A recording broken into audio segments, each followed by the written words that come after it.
Se arroz branco, macarrão, pão, eu posso usar na dieta, então já clica no gostei, se inscreve no canal, porque todos esses são carboidratos complexos, mas ser carboidratos complexos não garante que é um carboidrato de baixo índice glicêmico. Porém, quando a gente vai olhar o pão, realmente ele tem um índice glicêmico mais alto. O arroz, o macarrão normal, não as versões integrais, tem um índice glicêmico médio-alto, tá? Médio-alto. Então, frequentemente eu recebo, né, de alunos da consultoria. Pô, mas a caloria é a mesma, Leandro, do arroz integral e do branco. Não muda basicamente nada. O macarrão também, o pão também. Por que eu deveria usar, né, o integral? E aí a resposta, que provavelmente se você procurou, você encontra é: o índice glicêmico é menor e isso não vai ferrar a sua insulina e você vai engordar menos. Galera, isso é mais ou menos verdade, tá? Porque quando você vai olhar o índice glicêmico de um alimento, é sempre de estômago vazio. E a gente normalmente combina com proteína. E o simples fato de você combinar com proteína, você já abaixa o índice glicêmico. Ou seja, aquele carboidrato, ele não chega com aquele índice glicêmico que a gente imagina.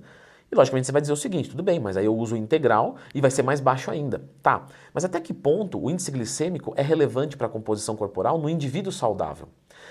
Essa que é a grande diferença. Vamos supor que eu estou trabalhando com 2 alunos na minha consultoria. Um aluno tem uma insulina de 20 e o outro aluno tem uma insulina de 5. Quem tem uma insulina de 5 está melhor do que quem tem uma insulina de 20, certo? Ou seja, esse cara que tem uma insulina de 5, se ele consumir arroz branco, macarrão normal, pão, não tem problema nenhum, tá? Não tem problema nenhum. Esse índice glicêmico é irrelevante para ele, porque ele já é ativo, ele já é magro, ele já é definido. Tudo bem. Agora, o outro pode ser um impacto ruim, mas não quer dizer que eu não possa usar. Eu só precisaria de ter técnicas para abaixar esse índice glicêmico. E para abaixar esse índice glicêmico, o primeiro passo é você misturar com proteína. Mas isso a gente já faz normalmente, não é? Por exemplo, eu tenho um curso que está como montar uma dieta do zero. Lá, basicamente falando, todo mundo que eu vejo nas aulas dando feedback já mistura proteína com carboidrato. E mais, né? Mistura com gordura também normalmente. A gordura também abaixa o índice glicêmico. Então você fazer essas combinações é interessante. Um outro ponto é em relação ao horário. Quando você acorda e depois do seu treinamento, você está com a sua glicemia um pouco mais baixa. Então, se você tiver uma velocidade um pouco maior, não é um problema nenhum, certo? Até mesmo às vezes quem está com a insulina meio ruinzinha, né? Não vou falar uma insulina de 40, né? Óbvio, mas uma insulina ali de 10, 15, né? Que é a melhorar ainda que não seja tão ruim assim, mas vai na boa, entendeu? Vai tranquilo. Só que, se você misturar isso com fibras, aí você tem uma grande diferença. Então, a estratégia que eu quero trazer para vocês aqui é de uma fibra chamada psyllium. Não precisa ser essa fibra, pode ser qualquer fibra. Por exemplo, arroz branco com feijão, beleza. Feijão é lotado de fibras com baixíssimo índice glicêmico, entende? O pão, eu vou consumir, por exemplo, com ovo inteiro. O ovo inteiro tem proteína e gordura, mas aí me falta um pouco de fibra. Então eu posso adicionar nessa refeição, de repente eu quero fazer um sanduíche e vou colocar alface, mas alface tem pouca fibra, porque 100 gramas de alface tem uma quantidade de fibra ok, só que 100 gramas de alface é meio pé de alface, você não coloca isso no lanche. Então, o que você pode fazer? Você pode usar a psyllium, que você pode comprar ela em forma de suplemento, em forma de, né, em casa de produto natural. É uma fibra, como se fosse, ela parece uma aveia, tá? Só que é com menos gosto ainda. E você consumindo isso junto, maravilha.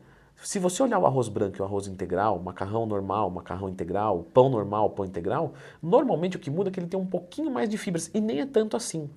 Se você consome um arroz branco e joga uma psyllium em cima, você automaticamente está tendo um arroz integral dentro do seu estômago. E aí pronto, você pode consumir arroz branco tranquilamente, que você vai ter saciedade, que você não vai atacar a sua insulina de forma negativa, né? Lógico que vai ter um acerto ali da insulina, porque é óbvio, tem que ter. Ou seja, a psyllium resolve esse problema, porque o resto, proteína, gordura, tá tudo certinho. Isso aí normalmente já vai ter numa refeição.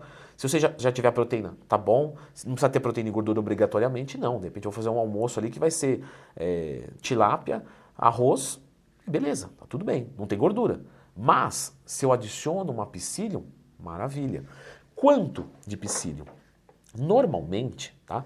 A gente vai usar aí de 5 a 20 gramas. Claro, tem que ver a sua tolerância com fibra, tem que ver o que você ingere na sua dieta já. Eu vou fazer um almoço que eu consumo arroz e feijão. não preciso usar psyllium.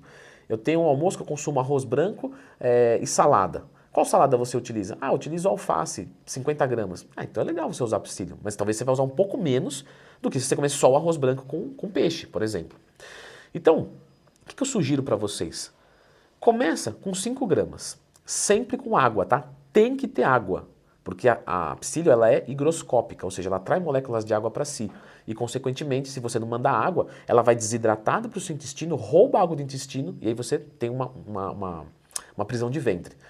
Então, vai lá, 5 gramas, 200 ml de água, manda logo depois da refeição ou logo antes. Quer mandar logo antes, não tem problema, tá? Manda antes e vai comendo, tá na boa. Inclusive, eu até indico para quem está fazendo, né, dieta de redução de gordura, fazer dessa forma, porque ajuda na saciedade.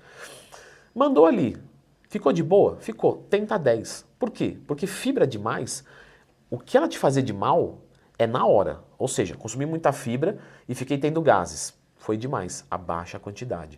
Consumi muita fibra e tive uma cólica, né? Quer dizer que você exagerou mais um pouco ainda. Poxa, consumi muita fibra e tive gases, cólica, distensão abdominal e diarreia. Então você exagerou na quantidade, abaixa.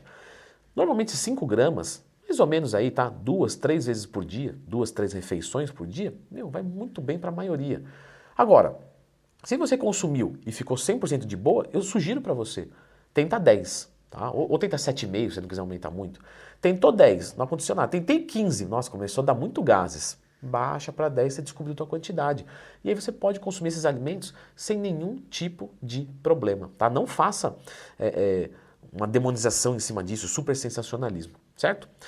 Vou deixar a indicação desse vídeo aqui, onde a gente fala um pouquinho mais, tá, de estratégias de dieta, aqui no canalzinho da Oficial Pharma, que você não está inscrito ainda, hein? Que eu estou de olho. Então clica aqui para se inscrever e dá uma assistidinha nesse vídeo.